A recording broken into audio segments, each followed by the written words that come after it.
যেসব মহাপুরুষের আবির্ভাবে পৃথিবী ধন্য হয়েছে তার মধ্যে আমাদের হজরত মুহাম্মদ সাল্লাল্লাহু আলাইহি ওয়াসাল্লাম সর্বশ্রেষ্ঠ। আসসালামু আলাইকুম, আমি মাকলুনা বেগম। আজকে আমি ইসলামী জীবন আদর্শ নিয়ে কিছু কথা বলবো। প্লিজ চ্যানেলটি আমার সাবস্ক্রাইব করবেন, তাহলে পূর্বের এবং পরের ভিডিওগুলো দেখতে পাবেন, আমার সাথে থাকবেন। হজরত মুহাম্মদ মুস্তাফা সাল্লাল্লাহু আলাইহি ওয়াসাল্লাম ছিলেন মানবতার গৌরব। আল্লাহর নবী হওয়া সত্ত্বেও তিনি নিজেকে খুবই সাধারণ মানুষ মনে করতেন এবং সেভাবেই তিনি জীবনযাপন করতেন। যখন তিনি মদিনার অধিনায়ক ছিলেন তখনও তার ঘরে আসবাব হিসেবে ছিল একখানা খেজুর পাতার বিছানা ও একখানা পানির সুরাহি। বিশ্বাসে তিনি ছিলেন অজেয়, অকুতভয় ও সত্য, এবং সংগ্রামে তিনি ছিলেন বজ্রের মতো কঠোর।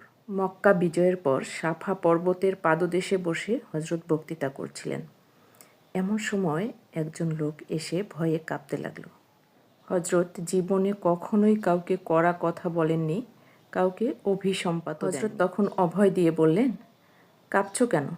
আমি রাজা নই, কারো মুনিবও নই, এমন মায়ের সন্তান আমি, শুষ্ক আহার্যই যার খাদ্য। হজরত জীবনে কখনোই কাউকে কড়া কথা বলেননি, কাউকে অভিসম্পাত দেন। হজরত জীবনে কখনোই কাউকে কড়া কথা বলেননি, কাউকে অভিসম্পাত দেন। আনাস নামে এক ভৃত্য 10 বছর হজরতের চাকরি করার পর বলেছেন, এই 10 বছরে আমি কখনো হজরতের মুখে কড়া কথা শুনিনি। মক্কায় বা তায়েফে অত্যাচারে জর্জরিত হয়েও হজরতের মুখে কখনো অভিসম্পাতের বাণী উচ্চারিত হয়নি, বরং তিনি বলেছিলেন, এদের জ্ঞান দাও প্রভু, এদের ক্ষমা করো। সমগ্র জীবন দিয়ে যিনি সাম্যের প্রতিষ্ঠা ও প্রচার করে গেছেন, দুরবস্থার হাত থেকে দাসদের পরিত্রাণের জন্য তিনি কাজ করেছেন। মানুষকে সালাতে আহ্বান করার জন্য মুয়াজ্জিন নিযুক্ত করেছিলেন হাফসি গোলাম হজরত বিলালকে। নারীর অবস্থার পরিবর্তন এনেছেন হজরত মুহাম্মদ সাল্লাল্লাহু আলাইহি ওয়াসাল্লাম। নারীর মর্যাদা ছিল তার শিক্ষার অন্তর্ভুক্ত। তার কন্যা ফাতিমা রাদিয়াল্লাহু আনহুকে কেন্দ্র করে সে যুগে গড়ে উঠেছে নারীত্বের আদর্শ। হজরত মুহাম্মদ সাল্লাল্লাহু আলাইহি ওয়াসাল্লাম ঘোষণা করেছেন, বেহেশত মায়ের পায়ে। কুসংস্কারকে হজরত কখনোই প্রশ্রয় দেননি। একবার হজরতের ছেলের মৃত্যুদিনে সূর্যগ্রহণ দেখা যায়। লোকে বলা বলি করতে থাকে, বুঝি হজরতের বিপদের দিনে সূর্য শোকাবেশ পরিধান। আর তখনই হজরত একটা সভা ডাকলেন এবং এই বাস্তব বিরোধী কথার প্রতিবাদ করলেন। সেই সভায় বললেন, আল্লাহর বহু নিদর্শনের মধ্যে 2টি নিদর্শন হচ্ছে চন্দ্র ও সূর্য। কারো জন্ম মৃত্যুতে কখনো তাদের পরিবর্তন হতে পারে না।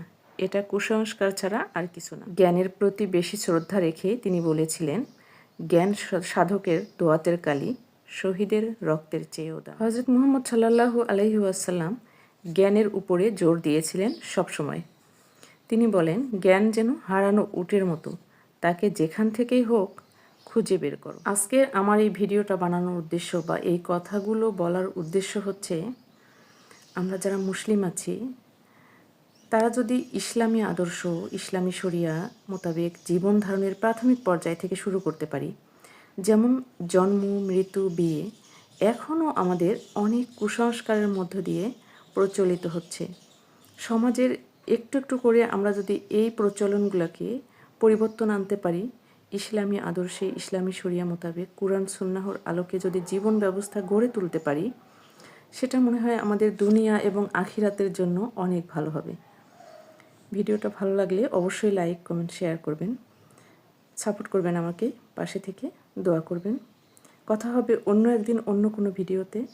সেই পর্যন্ত ভালো থাকবেন। আল্লাহ হাফেজ।